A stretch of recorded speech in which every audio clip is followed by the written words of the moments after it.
Shalom, shalom. I want to start off by giving all praise to Yahweh, by Hashem, Yahweh Shai, by Hashem, and Kadash. I want to say double honors to our apostles, who are elders who rule well. Blessed salutations to you brothers out there teaching and enduring truth and sincerity. This for Abomination with the Nebraska Kansas UMS, any push to the mark. And I wanted to go over the abomination and desolation. Okay. There's a verse 3 times Israel is mentioned within the scriptures. One of them are connected and one of them sound like they do. But the other one does, as far as mentioning Antiochus, okay, within Daniel's, okay, the little horn. But let's go into this portion real quick, and that's just for a different time, but it's also connected to this as well. So the in First Maccabees chapter 1 and First Maccabees chapter 1 and 16, it says, now when the kingdom was established before Antiochus, he thought to reign over Egypt, and that he might have dominion over 2 realms. Oh, Salakia, that's not it.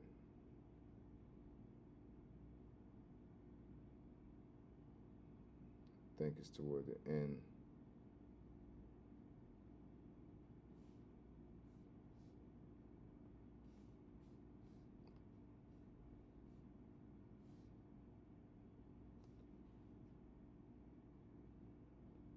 Yeah, it's like it's way at the end. First Maccabees chapter 154 says, now the 15th day of the month of Caslu, in the 140th and 5th year, they set up the abomination of desolation upon the altar, and builded idol altars throughout the cities of Judah on every side. So when they, I believe it was Mars or Antiochus came in there, really wilding out, man. And what stemmed it was him going into Egypt and being turned back around, and he didn't fully sack Egypt, meaning he's not going to be able to fully pay for those mercenary armies with those elephants. So his next best thing was to go into Israel and sack the temple, and he pretty much chose to spiritually mock Israel. There was no other Greek ruler that actually did that. Even when we fast forward to Crassus, which is one of the 3 of the triumvirate, which is going into Second Ezra 11th chapter, going to the 3 heads of the eagle. Okay, Crassus came into the temple. And actually, we're here right now looking at it. We could speak on that through the spirit. It says how Crassus came into Judea and pillaged the temple, and then marched against the Parthians and perished with his army. Also how Crassus obtained Syria, but this is the antiquities of the Jews. I'm not gonna really go into it, because it's, you go and read. It's a lot to read, but pretty much Crassus was the first person to come and sack it. Crassus was one of them dudes that had bread, man. Pretty much, I think he was net worth to like 200 million, or it said it was in the billions, like 15 billion. Like that dude was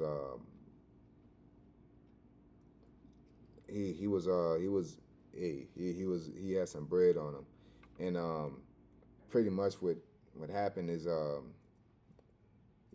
his family got exiled, and he had to leave and then come back and do all this, and he ended up getting into power and stuff like that, and being money hungry, and him and Pompey was pretty much working in cahoots, and they wanted to use this as he was also the one that the guy that quenched Sparta's slave revolt as well, so this is how these guys were getting names for themselves to cement their seat, so and this is dealing with them is around 770 BC, so when you go to the 67 BC, you got Hyrcanus and Aristobulus. Okay, this is during the same time, around the same time of Crassus. All right, these are the guys that were,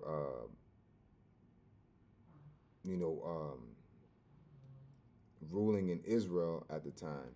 Okay, because you got to think Herod. He came in when he came in. It was probably like 20 years later. You know, something around there, because he came around 40 something BC. Herod the Great. All right, and then you could add on probably like 5 or 6 years from, you know, Aristobulus and forget the other guy's name. You know what I'm saying? But long story short, from this situation of Hyrcanus and Aristobulus that sparked Pompey to come down there and pretty much sack Israel. This is where, you know, that war started. Okay, so when Pompey came down, and then I forget what happened. Pompey pretty much didn't he didn't do it. He didn't fully sack it. Okay, he had left. I forget which reason, but he shook out. You know, to say the least. It when that happened, they later on down the line, fast forward into Nero, that's when they went back. You know what I'm saying, and finished the job, to say the least. Actually, you know what happened? I remember when Pompey took over Israel, he made pretty much, that's when Israel became in servitude to Rome. You know what I'm saying? That's when that taxing and all that came into play, because this was like at the latter end of the Maccabean revolt, and went into when Herod came in through Antipater. You know, and we could read that real quick. Keep saying Antipater. Okay, so some of this is not correct. Matter of fact, I'll read this portion. This is a better portion of it. But it says here in the Torah, Salakia, for all that rambling, though I was trying to get up to speed. The Torah.com. It says Miriam, the last Hasmonean princess. It says the Hasmonean princess Miriam is best known today for her tempestuous and doomed marriage to Herod the Great. During her lifetime, however, Miriam was a Jewish celebrity in her own right because of the Maccabees. Okay, she was a direct descendant of them, such as a descendant of the Hasmonean family, which is the Maccabees. Okay, the Hasmonean dynasty. I think Hesmon or something like that was their father, or something like that. Quote me on it. It says on both her maternal and paternal sides, Miriam was the closest thing to that Jews had to royalty, because during the Hasmonean dynasty, again, this was dealing with what? Antiochus sacking the temple, the Maccabees reestablished order. This is where the Pharisees came about. This is where the Sadducees came about. This is where all that stirred up. Okay, this is where the Septuagint came about. This is where like a lot of modern, this is like the modern foundation of the pivotal thing, you know, which led up to the Abomination, desolation, which is Vespasian and Titus. Okay, so like, and we could read that real quick, you know, because it speaks to that in Matthew's chapter 24 and 15. It says, when ye therefore shall enter, shall see the abomination of desolation, spoken of by Daniel the prophet, stand in the holy place, whoso readeth, let him understand. So, you know, this is not associated with First Maccabees, chapter 54. That's Antiochus. This right here is talking about Vespasian and Titus. Why is it not talking about the same? Because when this is said after Antiochus did what he did. So why would it be prophesied that he, you know, that's one clear as day situation. So when you go into Daniel's 9 and 24, it says 70 weeks were determined upon thy people and upon thy holy city to finish the transgression. Okay, this the 70 weeks determined is dealing with from Cyrus all the way to Titus. Okay, it says in making reconciliation for iniquity so, and make reconciliation for iniquity, and to bring in their everlasting tempestuous, and to seal up the vision and prophecy, and to anoint the most holy. It says, know therefore and understand that the going forth of the commandment to restore and to build Jerusalem unto the Messiah, the Prince, shall be 7 weeks and 67 weeks. The street shall be built again, and the wall, even in troublous times. Okay, so it's almost like the Lord works in tandem with explaining things and doing things at the same time. So within this, the 77 weeks is talking about the building with Cyrus the Great, of rebuilding the temple after Nebuchadnezzar tore down the first temple. And then when you count those weeks, it goes all the way up until when we rebuild it then, and then it got dropped again, and then it ushered in, which Yahushua was also ushered in as well. Okay, because all this was, happening simultaneous, and it just was like solidified, all around the same time, because Yahushua, 33 AD, the sacking of the temple was 70 AD, so that was like 20 years, and there was a statement made that I came across on this video when I was watching on a siege. Okay, this guy here showing you that Israelites was fighting Israelites. This is where a lot of Israel was fighting against Grecians, so-called Grecians. But when they say Grecians, it wasn't Grecians, it was Israelites, man. You know what I'm saying? It was a so-called Christians. That's what it looks like. Wow, it wasn't no Grecian fight. You know what I'm saying? Because again, these people that were so-called sellouts amongst Israel that took that Judas purse in the time of Antiochus, those were the same people that was being converted by Paul and being spoke to by Peter and them as well, man. Because you got to think about, they're telling about Yahushua, things like that, as well as those that was hovering around. Because it wasn't just straight Israel, okay, but it was ruled by Israelites, okay. But I wanted to get this real quick. This guy saying this. Thought it was interesting. Campaigning season of 68 AD began, Vespasian was in no hurry to intervene, stating that since our enemies are busy dying by their own hands, the best course of action would be to stay as spectators instead of taking on fanatics who welcome death and are already busy murdering each other. You hear that? That are already busy murdering each other. You know what I'm saying? I don't know how true the statement is. I was looking it up. I didn't want to take the time out to do that much of a rabbit hole of digging. You know what I'm saying? But if this were to be true, I believe it's in the Josephus. This is a statement, a profound statement. Israelites fighting Israelites. And if, see here, I go to the 3-minute mark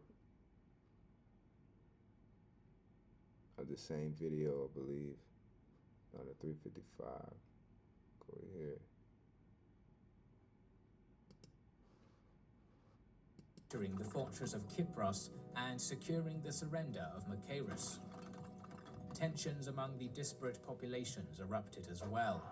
Greek mobs would massacre Jews in cities such as Ascalon, Caesarea, and Tyre, while Jewish prowled the region and retaliated. Yeah, so pretty much it was melee. You had the Gentiles states. You had Gentile Israelites that didn't want to change. You got Israelites that were Gentiles that wanted to change, and then they're this new group, even with the regular Israelites, and they're this new group, so-called fanatics. You know what I'm saying? And then you got the Hasmonean Levites and the Pharisees and the Sadducees, and then you got Herod, You got all this going on. Herod's fighting for power. These guys that are working for Herod, they want to stay in power because you got to think about it. The Hasmonean dynasty all started with reestablishing the temple, but then it turned into reestablishing the kingdom and gaining land. And then that turned into people fighting more over to be king after John Hyrcanus. It became, this Roman-esque type of game, you know. And so you got that going on. You got Israelites dealing with the heathen that came in from Antiochus and through all the citadels and strongholds that they got in there. You got generations of Israelites here. You got wars with Rome, wars with the Seleucid and the Ptolemaic Empire. So there's a lot going on, and then Yahweh Shai comes in and into the mix, and especially in these tribulous times, because not only as a nation they're getting beat, which is not normal, because Jake was holding it on for a long time until Babylon. Once Babylon took us down, it was a wrap. You know what I'm saying? But Rome really broke it because Jake was dispersed, but they just came and sacked the temple. After Cyrus had rebuilt it. But to say the least, Jake was going through all that, and then Yahweh Shai comes and gives, the light that was in darkness that John the Baptist spoke on. Okay, and that this shows you how all that was associated. I don't, really want to go into too much of it, but I do want to get this proven that Herod was an Idumean, and then we'll close it out from there. So remember, Herod married Miriam, okay, of the Hasmonean dynasty, okay, and it tells you, the Hasmonean family is the Maccabean family. I believe Hasmonia was a land or the name of their father. I believe, I could be wrong. It says, so, it just tell you about the Maccabean revolt in 164 and all that.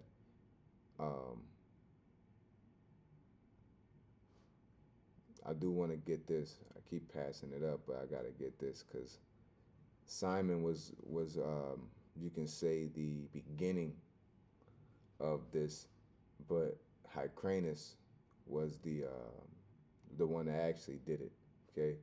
Because Simon's the one that brought peace, and he started doing a lot of networking, okay? Simon, which is one of the Maccabees, says upon his capture, Jonathan's older brother, Simon, took over as leader. Simon sided with Tryphon's rival for the throne, Demetrius II, who in turn granted Judea independence. Because I think John, when he captured John, Demetrius, I could be wrong, but one of these guys pretty much, they did John dirty. Simon had to pretty much eat that, but they came around instead of just throwing down a hammer. They, say, hey, you know what? We're not going to do that. We're going to lift you guys up a little bit, and we still want y'all to send y'all taxes, because at the end of the day, Rome just want their money, and they don't want you to revolt, so they rather just, be nice to you and still tax you instead of just saying, yeah, we killed your leader. What are you going to do about it? All right. It says, with Simon recognized as the official ruler by the Seleucids, the Judeans, and the Romans. Okay, this is during the Maccabean revolt. All right, Simon's dynasty lasted for several generations. Upon his death, his son John Hyrcanus, okay, this is the guy here that converted the Edomites to Judaism. All right, because all these Israelites, all these John, Judas, all these guys were Levites, and they were assuming they were sitting on the throne in that regard, because when you think about it, the throne was always held through the line of David. You know what I'm saying? That was a must. And then you may have the southern kingdom, but the Hasmonean dynasty was a portion of time where, the Levites were sitting on the throne. per se, and it just all through the spirit of the Feast of Lights. Okay, um, but it says his dynasty lasted some centuries, several generations, and took over as high priest and ruler, 134 to 104. He was succeeded by his son Aristobulus, who declared himself king, but ruled. I think it was John Hyrcanus II. I get them two mixed up. But it says he ruled 1 year earlier and followed his brother Alexander Jannaeus, and husband of the famous Salome Alexandra, okay, which is Miriam's mother, who ruled as queen after his death. All right, and she didn't. She did okay, but I think she did a poor job. I believe. I don't want to say that. It says after her death, Solomon Alexander's two sons, Hyrcanus II and Aristobulus, fought over the throne and turned to the Roman general Pompey to choose between them. Pompey sided against the militant Aristobulus, supporting the weaker Hyrcanus, and took the opportunity to invade Judea, conquering Jerusalem in 63 and making it a Roman province. Because you got to think, I forget, one of them sided with, so I believe it was high. Let's see here. Yeah, he sided with Aristobulus. The other guy, Hyrcanus sided with Caesar. Okay, Hyrcanus was the one that forced him to turn over, because this is the guy that forced Edomites to convert. Okay, into Judaism, for lack of better words. Because when you go into the Hyrcanus II, he said he had an advisor. Slocking. Let me double check, man. I don't want to say that, man, because I believe it's the first Hyrcanus. They be having so many of them, man. I gotta read it and read it again.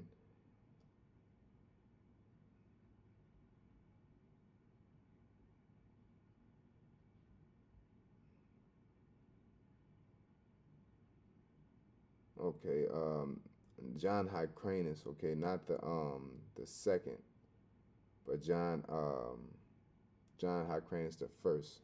So I was right the first time. Salakia about that again. Going up to when I was reading the son of Simon.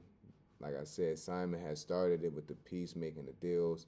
This Hyrcanus, his son John, upon his death, John Hyrcanus took over as high priest, and he's the one that ruled for that long time, and converted Idumeans to Israelites. And this Hyrcanus, remember, I believe it was this Alexander or another Alexander. I think it was his son that it says in the Josephus that he had a vision. The Lord was giving him prophecies, and it told him that Alexander was supposed to rule, and Alexander was the person that pretty much was a bad ruler, and was one of the causes to everything. But yeah, so just going to Hyrcanus II, it says had an advisor named Antipater, whose father was Antipas, was an Idumean converted to Judaism. You see, Hyrcanus II had an advisor named Antipater. I keep getting the Aristobulus, Hyrcanus, and Antigonus, but Antipater was the guy that got everybody in, because he's the one that was working with Caesar. Matter of fact, it's going to go into it. Whose father was Antipas. Okay, Antipas was an Idumean who converted to Judaism, which is why how they got Herod in, who served as a general of Idumea under Alexander Jannaeus. Okay, I think this is the guy that, yep. Alexander Jannaeus is the guy that took John Hyrcanus the first spot. All right. So Antipater was a shrewd politician, and during the fight between Julius Caesar and Pompey, he backed Caesar. And then the other guys were backing Pompey. You know what I'm saying? So they was fighting. Pretty much, it was getting on one side, hoping that one side would win. So he's back, who defeated Pompey, and Caesar rewarded Antipater by appointing him regent. Okay, you gotta think of this part right here, because okay, Caesar beat Pompey, putting him into that power seat. Then once this happens, now he appointed him regent in Judea. As a result, the family of Antipater became more powerful than that of the Hasmoneans, which was the the Maccabeans. Why did he become more powerful than him? Because Rome was over them, and Rome could put on the seat who they want on the seat, because they really didn't care about the laws and all that. They want that bread. They wanted to see who. They wanted to put somebody on that throne that keep the revolts down and the bread up. You know what I'm saying? And they put, that's why they made them more powerful. Since Antipater appointed his sons Phasael, governor of Judea, and his son who? Herod, governor of Galilee. And this is how Herod, the Idumean, got in there. Okay, and it stemmed from Hyrcanus, converting the Idumeans. All right, and after that, that's when Herod, fought to, marry an Israelite. He tried to marry Doris, which is, I'll tell you here, he was married to a Jewish woman named Doris, but that he needed that to seal the deal. He needed to have to deal with Miriam, the Hasmonean. But I thought Rome made Herod more important than the Hasmonean dynasty. You know what I'm saying? So, but yeah, go figure. It's a lot in here. It proves that, and then it goes into how while all this was going on, Herod ruled for a good while, because this happened in 47 BC. Herod ruled for about 42 years. You know, yep. So Herod, and once you deal with all this, you go to Matthew 2:19.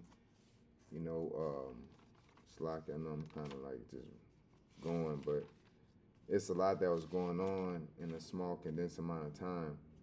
And Matthew 2:19 says, "But when Herod was dead, behold, an angel of the Lord appeared in a dream to Joseph in Egypt," telling him to go back, because again, Herod was hearing that this child was going to take your seat. Herod sitting on that seat, illegitimately, knowing that he was putting that through power, and he's not a real Israelite. So you got to think about how this Lord's a master chess player, man. How he set it up, and they had to have demons messing with him. Man, he gonna take your spot. You got to get him. You got to get all these. You got to get him. Woo woo, and have him. You know what I'm saying? And it shows you how the Lord moves, man. It's crazy. And people just take it as like a cause and effect of events. You know what I'm saying? But it's real interesting. Again, so all this is going on. Herod did that. Herod dies, and then I believe Herod Antipatus, that's the Herod that killed John the Baptist. Herod Antipas, I believe. He's the guy. Yeah, Herod Antipas. He's the guy that killed John the Baptist. But when Herod the Great died, because there was a lot of revolts going on and all that, Herod the Great died. Then Rome took over Israel. I forget what they called it. But pretty much saying, ain't no king. I'm gonna set the kings up. They under me now. It wasn't no more like we got an agreement. It's like, nah, we own y'all. Took y'all over as a company. And yeah, that's pretty much what happened. And then at that point, they start continuing setting up their puppet leader was, Herod Antipas, and such and so on. But I don't even think it made it any further than him. Um, see, successor, yeah, Agrippa probably had some other guys, but this is during the time of Yahushua here. This is the Herod that wasn't on that. You know what I'm saying? And this guy was son of Herod the Great, but these guys were they trying to sit in that seat. They're not really worried about Yahushua like that. But he had King Herod worried about him because of how he just got in. I mean, it's explainable, but you can tell how the Lord can set a situation up and then let a demon get on you and a plague you to make you believe that's the truth that's about to happen, to make you react a certain way, but this Herod here was ruling about the time you can see he ruled about 4 to 39, and you go to Agrippa where he's at 41 and 44.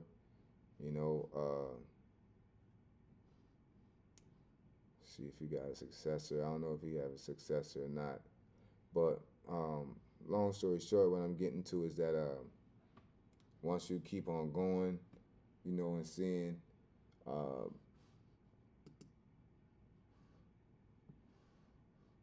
see here.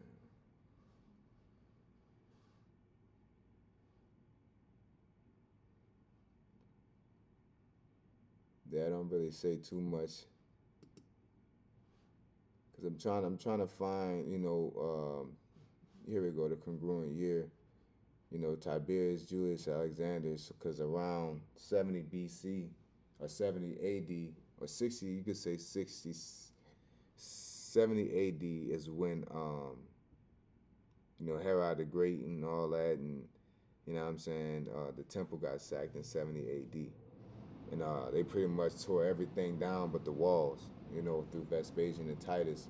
But the priest that was there at the time was Tiberius Julius Alexander, was an equestrian governor, general in the Roman Empire. So at this point, they just had Roman soldiers up there, born into a wealthy Jewish family of Alexandria, but abandoning or neglecting the Jewish religion, he rose and became the second procurer of Judea under Claudius.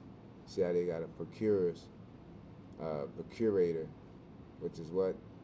A procurator was the title of a certain official in ancient Rome who were in charge of the financial affairs of a province, or imperial governor of a minor province. See?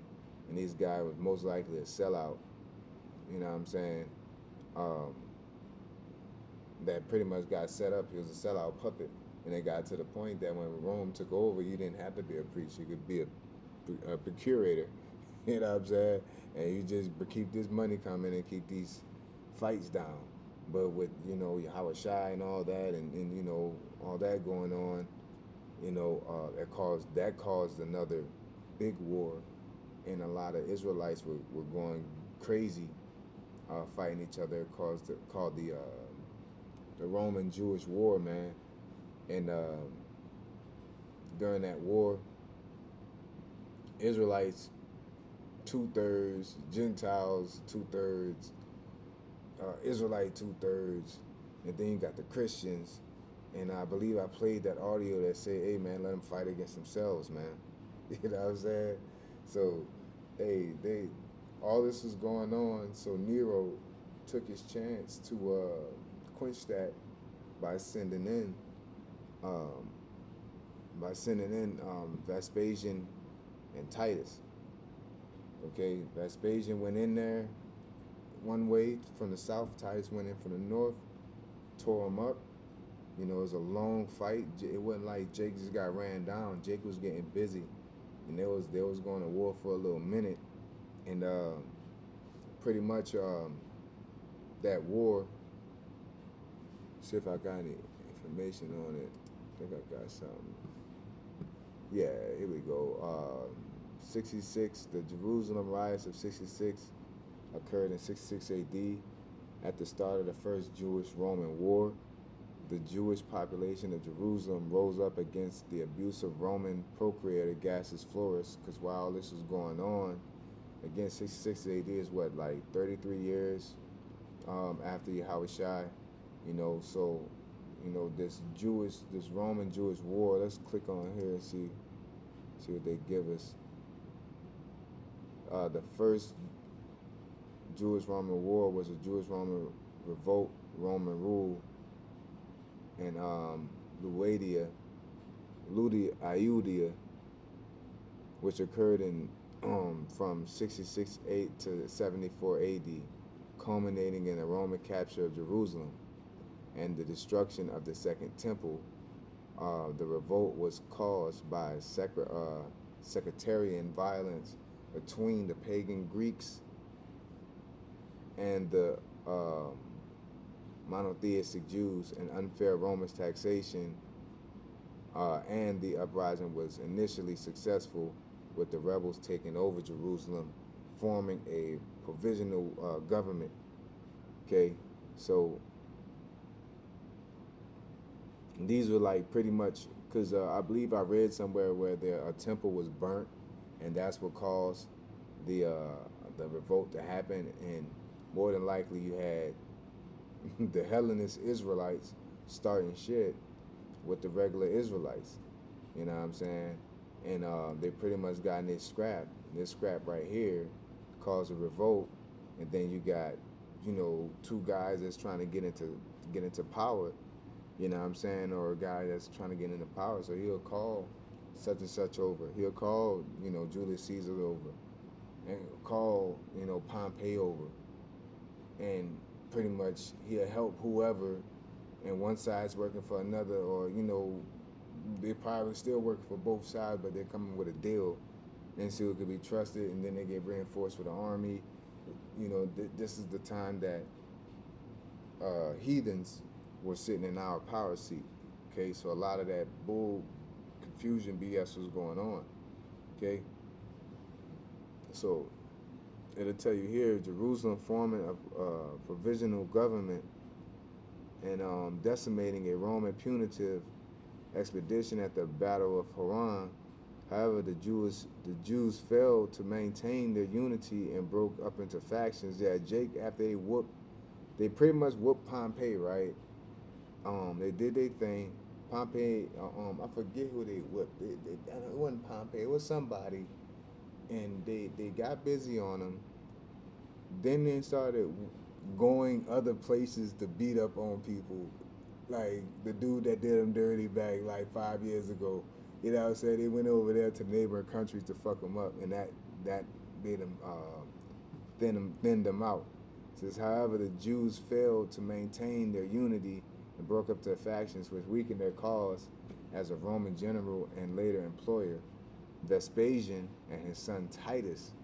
Okay, these are the guys that are the abomination of desolation that sitteth in the temple. These are the guys because they totally laid flat the temple. Okay, and this was what Yahushua was saying, that temple should be, even though he was talking about us, but the temple itself was going to be laid flat too. Okay, conquered their strongholds outside Jerusalem in 70 AD. Titus conquered Jerusalem itself after a long and bloody siege. Yeah, because again, it happened in 66 AD. So that was about 4 years. 4 years of fighting. They didn't just come in there and do their thing. That was 4 long years of fighting. Sakari got involved. Okay, all kind of stuff, man. It says he had hundreds of thousands of civilians massacred, while the Second Temple and much of the city were burned to the ground.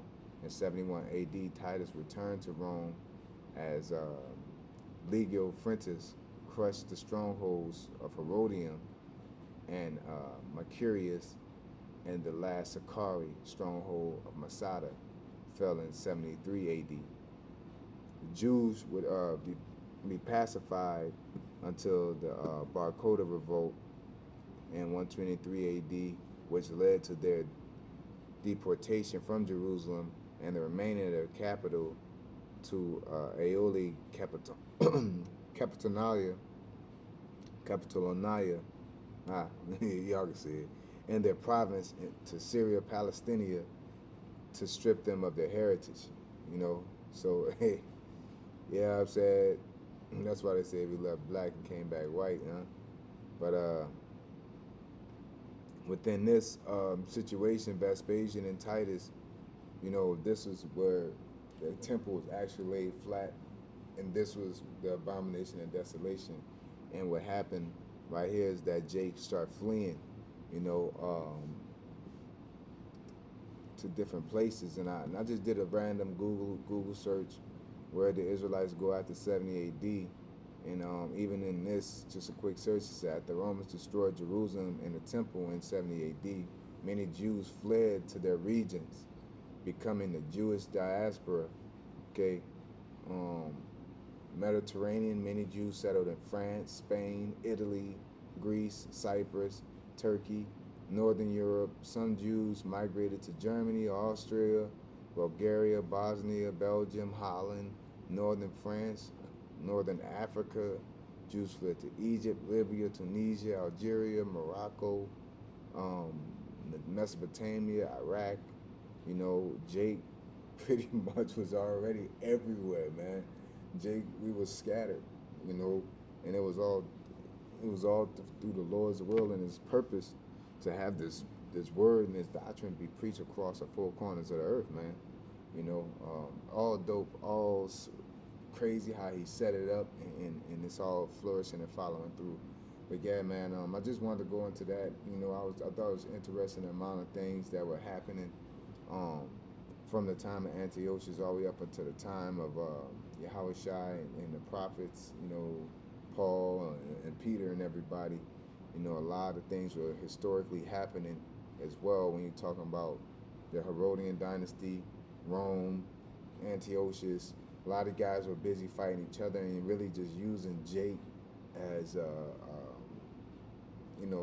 another, you know, uh, um, helpful army, or sometimes, but Jake had them hands, man. So they a lot of these guys relied on the unity of them, the unity of our people, our forefathers, you know. But at the end of the day, these guys were the big guys. So like the big guys on campus causing, the leagues and things like that, from between Greece and Rome, and eventually Rome rose to the cream of the crop. But yeah, man, very interesting. Hopefully it was edifying. With that being said, I'm going to say, call Allah, Yabashim Yashai, Yabashim Yashai, about Karkadash Brakadam. Shalom.